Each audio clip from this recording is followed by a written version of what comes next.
shit. What's up? Hey! Oh, shit. Y'all, this fucking great. Now, they think that this is someone supporting Asian restaurants, but it looked like a DoorDash pickup because I can tell from the way that the bag was closed up, and it had a receipt on the outside of the bag. If that was her food, it wouldn't have been packaged that way. And I know that because I have not only eaten at that restaurant, I have picked up DoorDashes at that restaurant, right? And so then black people want to talk about how we're not supposed to be supporting the Asian business because of what they did to Cyrus, but I showed that you guys that a DoorDash seller pulled a gun on me and there's crickets. So I say that the Asian boycott is over. Like, I'm done. I'm out. I'm no longer doing that shit. You can't count me in that. Fuck that, because the black community is on a bullshit fuckery rampage, and I am not going to be associated historically with the stupidity of holding another community accountable with no receipts of holding our own accountable. In fact, when I say, hey, we need to hold us accountable, the first thing that my community wants to tell me is that you can't control the actions of an adult and people need to be able to do whatever they want to do. Yet we're financially punishing another culture because we didn't feel respected. And then because we didn't feel respected, we're going to all of a sudden start shopping with each other. But we can't. We pull guns on each other during DoorDash deliveries. That's what we do. There was no Asian person there. That was a nigga and a nigga. And we gonna shop with each other? Oh, not all black businesses are that way? Can somebody tell me which black businesses are the ones that don't pull guns on each other? Because we need a list. At least I do, so I know which black-owned, and I'm black, which black-owned business owner is not going to pull a gun on me, because now I don't know. I don't know. And we don't hold each other accountable, so it may become a trend. More black people might start doing it because we don't hold each other accountable for shit. The fuck? What is accountability in the black community? In fact, I did hashtag black accountability, and I was the first one to put that post on TikTok. Imagine, hashtag black accountability. I was the first to make it a hashtag. What? Yeah, so when I talk my shit, it sounds weird to the black community because y'all not used to the language of accountability. It's foreign to your tongue. That shocking confrontation caught on camera is only the beginning of a debate that's dividing the black community. Now, one black creator has sparked intense backlash after declaring she's done, supporting the boycott of some Asian-owned businesses. Now, her reason, she argues that if black people refuse to hold one another accountable within their black community, then boycotting another, community makes little sense. But those comments have left many viewers angry, accusing her of abandoning the a movement that they believe still matters in as far as the goal is to make black community be prosperous, just to bring back black dollar. Now that conversation doesn't stop there. Another creator also raises a different concern, asking why so many black-led boycotts lose momentum. Is convenience the real reason? These economic movements often struggle. What exactly is the reason? So anyway, let's dive into this as we see, black people sharing tips, sharing, advices, so that, this movement can keep going, can be permanent, and at least be successful and become something which can change the black dollar within the black community forever. If this is your first time, please subscribe as we dive into this. And do you want to know why black boycotts fail? Every month, I drive through this apartment complex to my black-owned dog groomer, and on every single corner, I see Hispanic entrepreneurs and hustlers selling food, beverages, household supplies, beauty supplies, honey, every single corner exactly where their community lives. That is convenience, and that is what we are missing. Black people are 14% of the population, but we own just 2% of businesses that can employ at least one person. Now, here's what we do. For those who cannot afford a brick and mortar, honey, we got to take it to the corner. We have boycotted before. Latasha Tasha Harlins, George Floyd, honey. We buy black and that gets loud, and then we quiet down for the comfort of convenience. We need to be like the water boys on the corner. Buy your products wholesale, honey, and go ahead and sell retail, babe. Make your money. Talk to your apartment manager. Pay to rent the corner, honey. Get the proper permits, honey, and keep all the profit. A tent and a folding table is all you need, baby. No brick, no mortar. I led a movement called My Black Receipt. For over 17 days, we had thousands of people spend $5 million in black-owned businesses in response to the protests. The movement was unsustainable because convenience beat out the commitment to buy black on a regular and consistent basis. This video is getting too long, but I have to say this. I remember this girl on TikTok, licensed lash check, couldn't afford brick and mortar, was doing lashes in the front seat of her car. That's how dogged we need to get. Otherwise, this boycott is temporary. It is still tripping about the boycott. So like I said, it's a problem when we do it, right? This is a very problem when we do it. So, and there's a couple things I want to talk about. So, it was an Asian woman coming on this platform, right? Saying some bad stuff about us, you know? She was saying how about us black folks boycotting. Well, we need to be a permanent boycott. Yeah, permanent ban. And she was saying how, oh, you're boycotting, but your shirt says made in China. Your shoe says made in China. You boycott us, and what do you guys have? Nothing. That first part she said. If it wasn't for Ronald Reagan sending our manufacturing jobs to your country, you won't be taking the credit of making anything.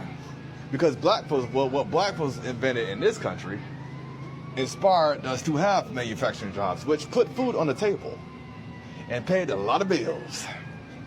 And still have a lot of money left over to take your kids on vacation, buy yourself something nice. It fed the community. It fed every community in this country. And now Caucasians don't realize what they do to us hurts them. I don't know why they're acting like we don't live in the same country, but that's neither here nor there. Okay? But you are the reason why you have, because Ronald Reagan is the reason why you have manufacturing jobs in your country. That's why it says made in China. See? And not to mention, if it wasn't for us, y'all wouldn't even be allowed to come over here. If it wasn't for black Americans, that is. We're the ones that kept you fed. Understand? And now that your stores are empty, there's no black folks in sight. And notice the people who you are trying to impress, the white folks, notice they're not coming out saying anything. Notice they're not coming to your businesses supporting you. Have you noticed that? Notice they haven't said a word.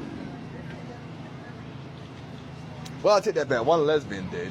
One lesbian white woman did.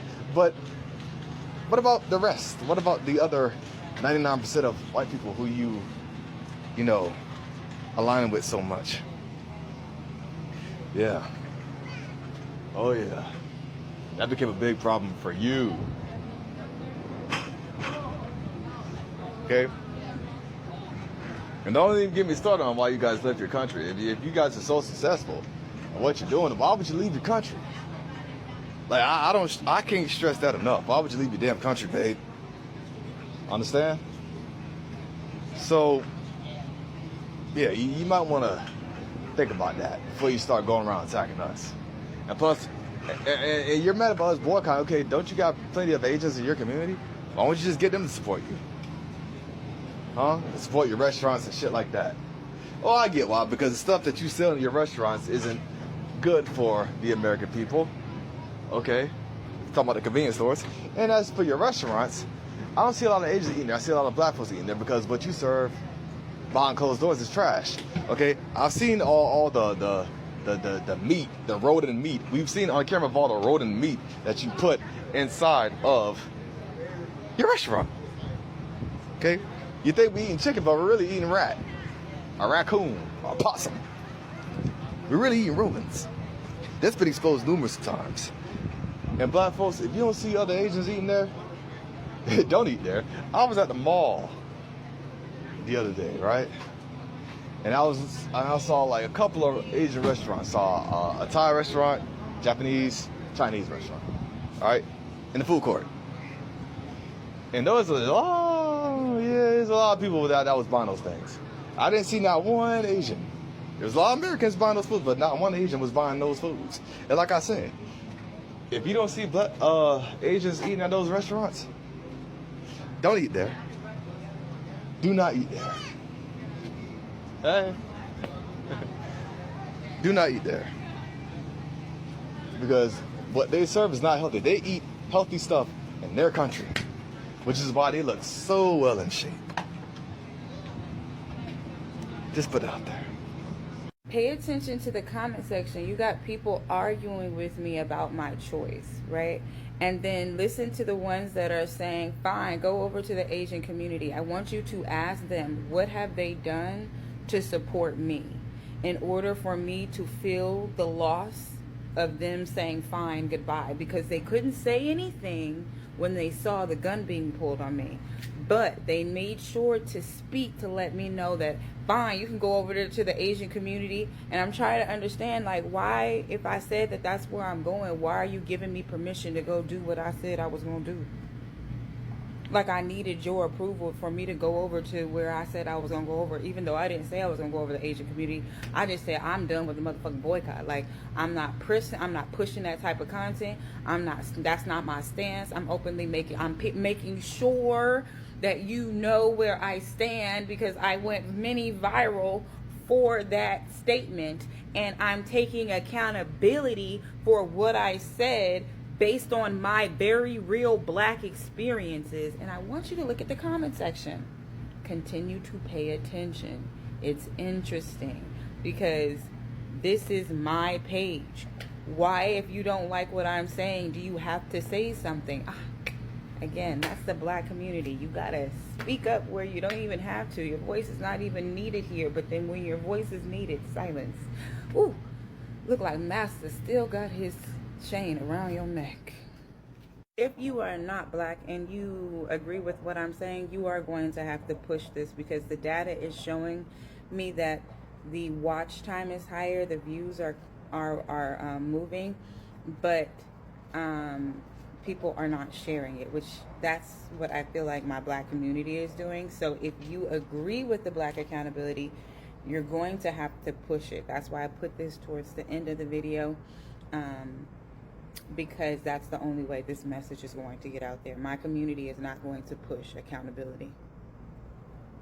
I just feel like we need to boycott Asian people that we know feel some type of way about Black people, not categorize all Asian people. And another thing, I feel like as Black people, we need to support each other on a consistent basis every single day, and we'll be stronger for it. I know it's cool, like, you know, when boycotts happen, we want to support the boycott or a certain candidate in an election, we want to vote, that's fine. But we can't just show up when something is trending. We got to show up every single day and be consistent and support each other. My mom literally owns a soul food restaurant in her hometown, and people will not support her. People she knows, y'all. People she grew up with. Why is that? I ask myself. But listen, y'all, that's what I'm talking about. Everyday basis, we got to support each other. That's all. Welcome back, brothers and sisters. Now, let's talk about it. But before we wrap this thing up, I think it's important that we understand what that, first sister was actually trying to say in the beginning of this video. Now, whether you agree with her or you don't agree, it's just okay. But I don't think her main message was simply everybody should stop, like, the boycott of Asian businesses. No. I mean, if you really listen to everything she said, her biggest concern was accountability inside the Black community. Her argument was that if Black people refuse to confront problems affecting one another within their community, then calling for economic accountability from other communities starts to lose credibility. Now, in her view, respect has to begin at home, and if we refuse to challenge harmful behavior among ourselves, then we should stop being surprised when people question our consistency. I think that's the main message. That doesn't automatically mean everyone has to agree with her conclusion, of course, but I really do think it's important to understand her actual point instead of reacting only to the headline. She's only calling for accountability. It's like do to you to do to yourself before you do it to others. Now, after listening to everyone, in this video, in this discussion, there are like 5 major themes that are being, discussed by black people, black voices. What exactly are they raising? Now, the first thing that keeps coming up from black community, in as far as the boycott is the boycott or the wealth transfer is concerned, is about accountability. They are raising to say accountability matters. So yeah, whether people supported the boycott or opposed it, many agree that the black communities should not ignore harmful behavior simply because the people involved are black. So it's about accountability, being accountable whenever something comes up. Number 2 is about economic support, something that has to be, consistent. It has to be consistent. It shouldn't be out of emotions, so it can just take 2-3 days, 2-3 weeks. It should be consistent. You see, several speakers argued that supporting black-owned businesses cannot only happen when a controversy goes viral. It has to become an everyday habit if people expect those businesses to grow. It shouldn't just be a one-time thing. It shouldn't go beyond, even if the cases of Lee Chow, even if the cases of these Asians being disrespectful to black people, even if this thing can be forgotten, can be like forgiven, still the goal should remain to make black dollar back in the community, to promote black people so that the black community can be wealthy, can promote itself just like it has promoted other communities. So that's like the main point. Now another theme, like theme number 3, is about the convenience as something that often defeats commitment. Now look at that. That was one of the strongest observations in this discussion, I think, because many people may support a movement in principle, but when convenience returns, the momentum often disappears. It loses, momentum. It loses some strength. It goes low. It can just be, stopped.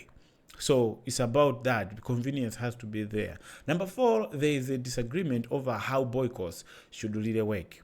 Some people believe like broad boycotts are necessary to send a powerful economic message, while other people argue that only individuals or businesses responsible for harmful actions should be targeted. Because there has been that.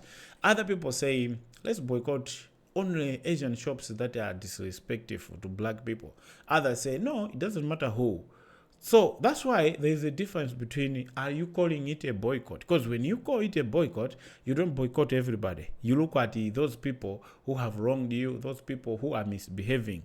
That's why it's called a boycott. But when you call it wealth transfer, then it's not necessarily who exactly is doing what. It means when it's wealth transfer, it means it doesn't need Asians to be disrespectful to black people, even if they were respectful to black people. But if the goal is to bring back the black dollar back into the community, then it doesn't matter whether Asians are wrong or they are not. It means if wealth transfer is defined and is taken as wealth transfer, it means that people will start even buying from Latinos, they'll start buying from white people, they'll start buying from other communities. As somebody was also saying that, if we call it a boycott, then we'll look at who to target.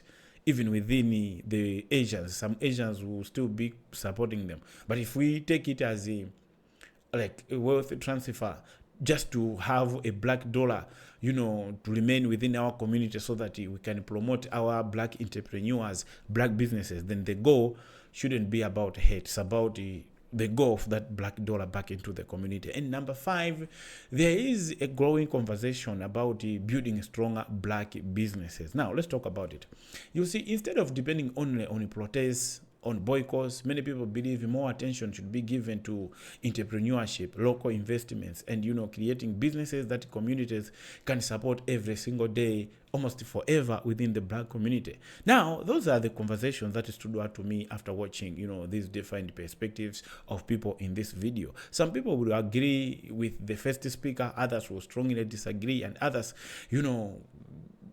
will have their own reaction. Some people will be neutral, but I think that's exactly why discussions like this continue to generate so much debate whenever they show up. But at the end of the day, understanding what people are actually saying before responding, before reacting, usually leads to much bigger, conversation. Because if this is about community support within itself, then there's a need to have more understanding than judging one another. Anyway, brothers and sisters, if this is your first time to come to this channel, please make sure you subscribe and turn on notification bell so you don't miss future discussions like this. Otherwise, I love that you came, but before we go, I want to hear from you. What do you think about the points raised in this video, and which perspective, made the strongest case? Let me know down in the comment section. Please don't forget to share your thoughts. Don't forget to share your, your views, your perspective. Otherwise, I'm proud you came to watch the video. See you next time.